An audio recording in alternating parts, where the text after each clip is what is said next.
Katekismus Besar Westminster. Pertanyaan ke-126. Apa makna umum dari hukum yang kelima? Jawabannya, makna umum dari hukum yang kelima ialah agar kita menunaikan tugas-tugas kewajiban kita seorang terhadap yang lain menurut kedudukan dan hubungan masing-masing sebagai bawahan, atasan, atau orang yang sederajat.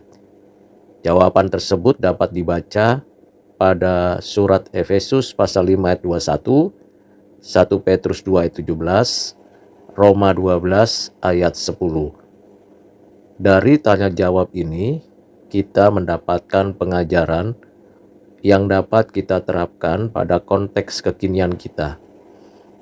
Hukum ini mengatur hubungan antar sesama manusia, khususnya hubungan antar pimpinan, antar penguasa dengan bawahan atau rakyat, atau juga hubungan antara orang yang dihormati atau dihargai karena usia dan posisi kedudukannya yang terhormat dengan orang-orang biasa yang posisi dan kedudukannya memerlukan suatu pengaturan yang lebih khusus.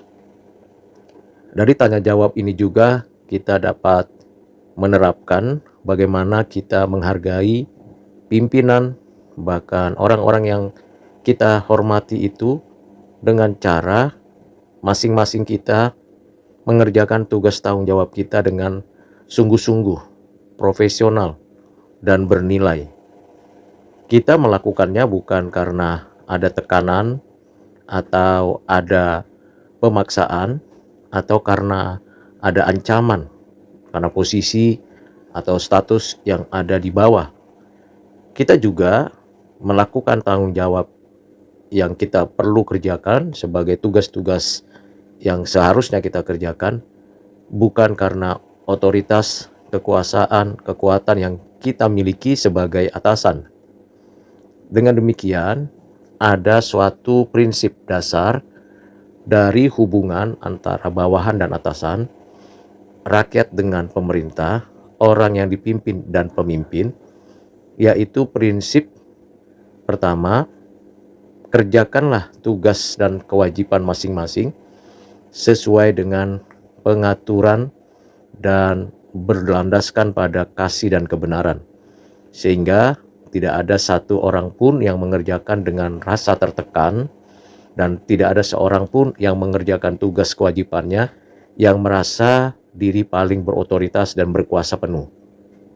Prinsip kedua ialah kita mengerjakan tugas kewajiban kita di dalam takut akan Tuhan.